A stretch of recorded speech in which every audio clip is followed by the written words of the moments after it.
Well, hi, Vancouver, and to everyone else beyond our beautiful city limits who might be joining us right now. I'm Tim Becker, Strategic Communications Manager at the City of Vancouver. And we want to thank everybody who's joining us right now on this social media today to talk about one of Vancouver's most treasured assets. You know what that is? Trees. But, it's not just trees, but more specifically, Vancouver's Urban Forestry Management Plan. Now, I know, kind of a long name, but a very important tool to guide our city's tree future. Now, as this planning effort evolves, it's going to engage the community in creating a shared vision for our urban forest so that trees can continue to benefit everyone who lives, works, and plays in Vancouver for generations to come. Now, a lot has changed, of course, in Vancouver since our last urban forestry management plan was adopted in 2007. So, hey, we're talking 16 years ago, folks. You bet a lot has changed. From more than 20,000 new trees planted with community support and participation to the city's recent adoption of an ambitious climate action goal to become carbon neutral community-wide by 2040, the Vancouver of today has sustainability completely top of mind. We make it a priority in just about everything we do. Now, at the same time, we've added more than 40,000 people to our growing city. And we've experienced, of course, unprecedented new development. You just have to look around to see it. And that puts new demands on our ability to plant and maintain our green infrastructure. Now, we're joined today by an expert panel, including one of our volunteer urban forestry commissioners, Melissa Johnston. Also with us are City of Vancouver urban forester Charles Ray and program coordinator Jessica George, all here so we can learn more about our tree programs and what the urban forestry management plan means for our tree future. Let's go ahead and get the ball rolling on this thing. And so to get us started, we're going to do a quick round of introductions first, and we're going to include a quick icebreaker question for our panel. So tell us, first of all, panel members, what is your favorite tree in Vancouver? And we'll begin with Charles. So, hi, everyone. I'm Charles Ray, urban forester with the City of Vancouver. I love good stories, and so the old apple tree has an amazing story. Dates back to the Hudson Bay Company, and at one point it was protected by soldiers from being cut down to be used as firewood. And so it also has a unique genetic makeup, its own cultivar, Fort Vancouver. I also really like fall color and the fall color of the sugar maples. And there's a sugar maple on the north side of Mill Plain in the Heights area. And in the fall it just has spectacular kind of an orange glowing fall color. Hi there, I am Jessica George. I'm the outreach coordinator for the Urban Forestry Program. And my favorite tree species is the Oregon white oak, but we also call the Gary oak. And truly, that is just a magnificent tree. It's an important habitat tree, and there are many great examples of Gary oak trees throughout our community. This might be our favorite, our mascot Gary oak tree here. There are also some really great Gary oak trees out at Oak Brook Park and a great specimen tree near the tennis courts. So you can sometimes see an oak tree in City Hall, but if you really want to see some great ones, Oak Brook Park has some examples. Hi, everyone. I'm Melissa Johnston. I'm an urban forestry commissioner. I volunteer with the city. Favorite tree? Well, certainly Gary oak. I always love seeing Gary oak around at events around town. But I'll pick for my answer. I'll pick Officers Row. It's my favorite tree-lined street in Vancouver. Evergreen Boulevard, there's just beautiful trees all along the street, elms, maples, and they're a variety of sizes and ages. Some of them were planted as far back as when the Army barracks were active. And then there was a lot more of those trees planted in 1989 by elementary school students for Arbor Day. And those trees are already so big. So it's just a beautiful place to go walking, jogging. It's really shady in the summer. I like seeing the leaves change color throughout the year. Beautiful place. Very good. Thank you, all of you, for sharing that. Always good to get to know people a little better for their love of trees. Okay, now we're going to get to the core questions and why we're here. First question. Now, what are some of the lesser known benefits of an urban forest? I mean, we know trees provide clean air and clean water, but what other benefits do trees provide that our listeners and viewers might know? might not know. Excuse me. I'll jump back in on that one. One of the benefits that a lot of people don't know about is that trees can actually calm down traffic. So what I mean is picture Officers Row, Evergreen Boulevard, and there's really big trees on each side of it. And the branches grow up tall and they grow up and over the road. And it closes in that roadway. It actually feels smaller overall, more narrow. And whether you know it or not, that kind of affects you when you're driving. You just feel like driving slower. You feel like driving a little bit more carefully. So I just think that's a neat benefit. And if you have trouble with people speeding in your neighborhood, I know a lot of us do. So one thing you can do about that is plant more trees alongside the street. And I'll jump in. So I find the public health benefits and the social benefits fascinating, such as treed neighborhoods reduce crime and are more sociable. This has huge benefits to communities, and then also benefits for kids. Kids function better after playing in treed areas. It improves their focus as well as like their coping skills. And so we just need more of that in our community as well.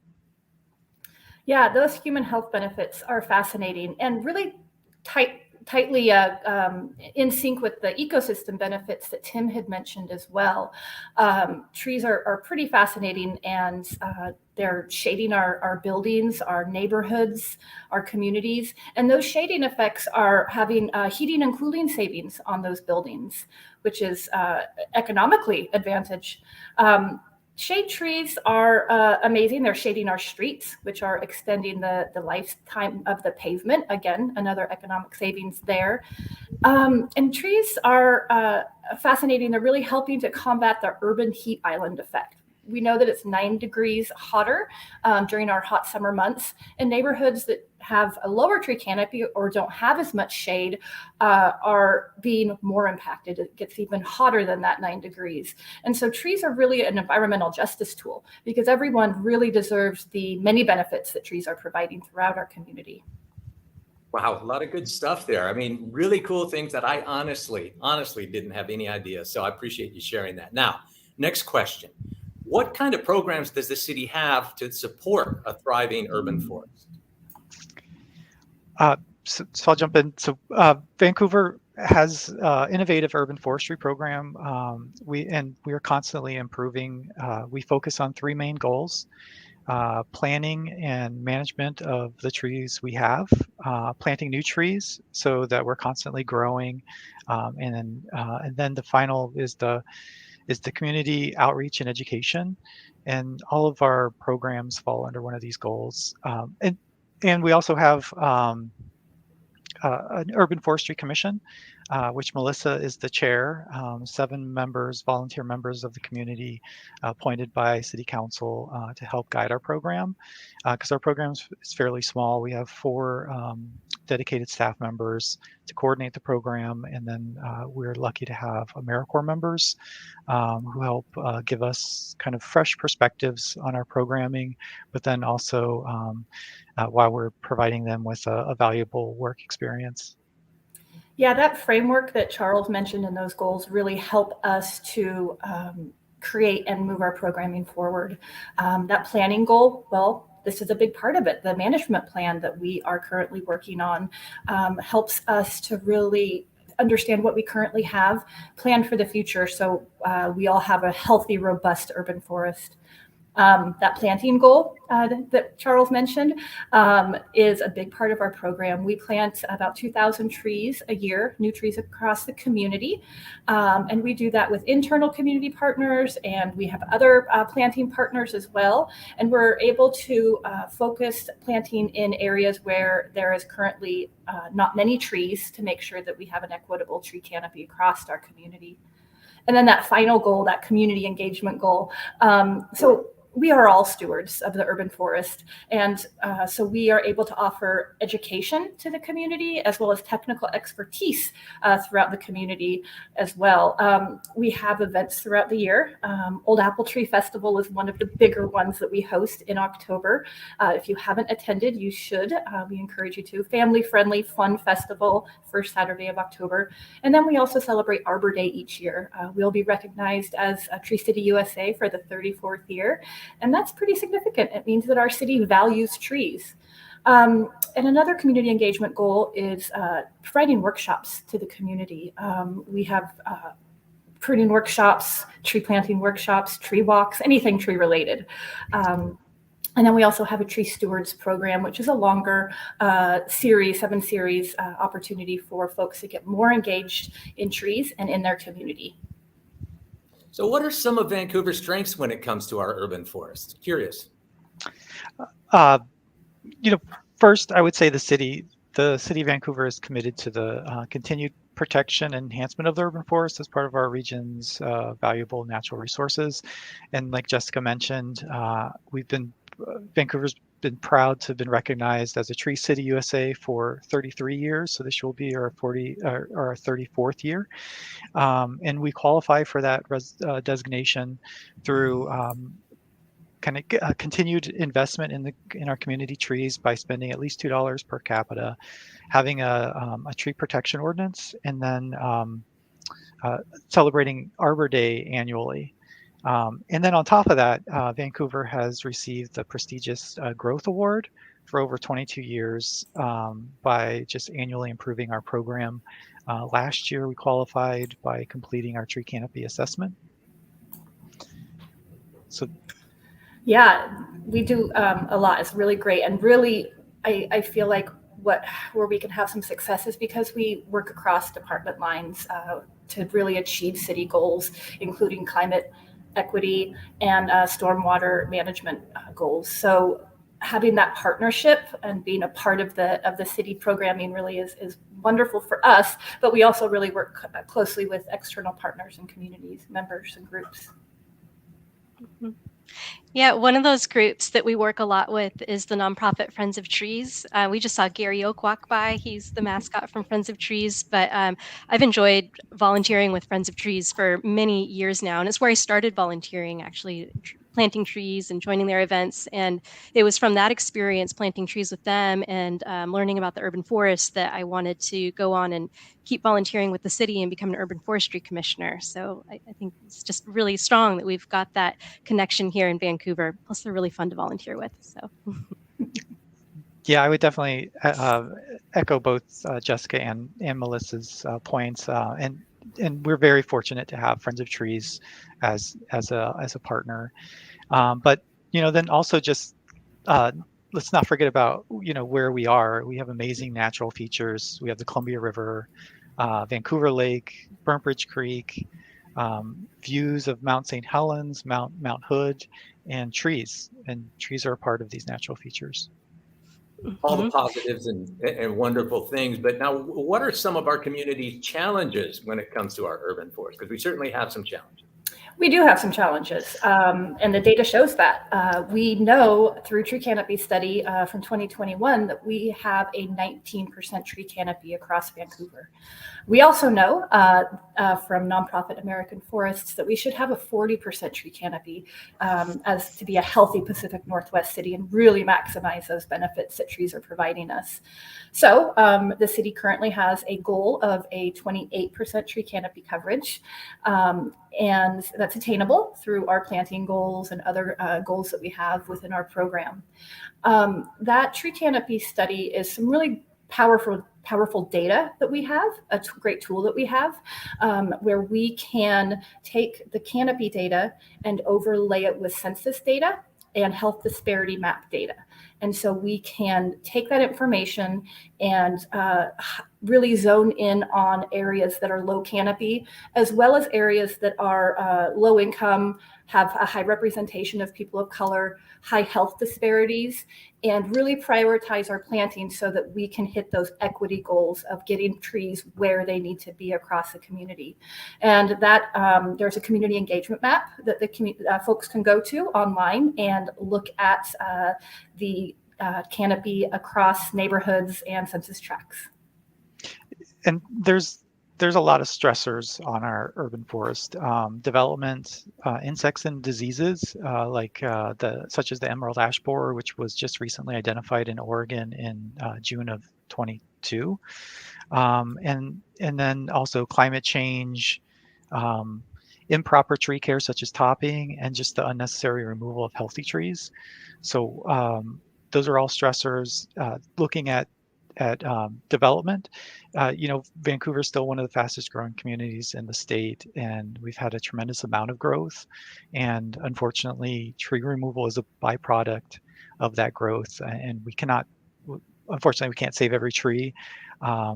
We do recognize there's cases where tree removal is an unavoidable option.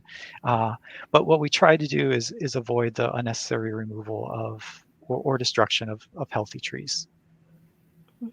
One of the challenges I most worry about, Charles just mentioned, but it's tree topping. And it's just an improper way to care for trees. It's really harmful for them, but it involves pruning them such that you really cut down the size of the tree. And that doesn't allow the tree to grow to its full potential. And we won't get all of the environmental benefits that tree can offer in terms of clean air and clean water. And then when the tree struggles to grow back, the branches are more weakly attached, and there's actually a really greater chance that tree will break or fail in a storm after it's been topped. Yeah, and then just touching on climate change, it's impacting our trees with the extreme weather conditions such as the drought, extreme heat, and then the winds. Well-established trees should pull through, but trees that are struggling or trees that are declining, it'll just speed up that natural process. And so healthy trees are just better able to adapt to those challenges of climate change, and are just more resistant to storm damage, thus providing us those benefits over the long term. Yeah, that climate change is very impactful, and we're seeing it on the ground. We are updating our planting lists in reflection of that. We can't even plant our state tree, the western hemlock, anymore in our urban areas because it's too hot and too dry during our summers. There are other trees that are on that list as well that we're having to remove, or conversely, we're adding trees to the list as we're getting hotter and drier summers, and those trees that are going to reflect well in our environment and be successful. So yeah, just really focusing on planting the right tree in the right place, focus on urban tolerant, drought tolerant, our natives that are performing well, and giving trees the right amount of care and pruning just makes a difference, ensuring that we have a healthy urban forest for today, but then also future generations, because it really only takes a minute to improperly prune or remove a tree, and then a lifetime to grow one. Okay. Hey, thank you for all of that information. Now I'm going to circle back to another just big, general, high-level question. It's kind of how we started this whole thing. But how will the urban forestry management plan help now, specifically with all these things we've spoken about? So the 2007 Urban Forestry Management Plan really helped guide us to make strategic improvements over the last 15 years or so, with support both from within the city, but then also the greater community.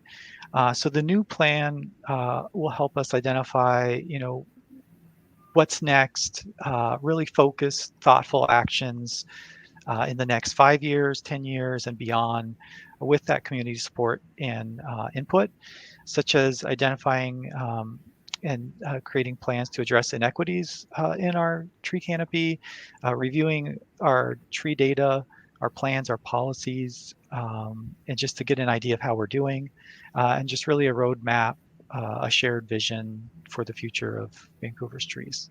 I know our commission's really looking forward to having the updated plan. So it's an exciting time for Vancouver. what's next for the urban forestry management plan. Right. I mean, so that gets us to our next question. How can the community help shape the plan?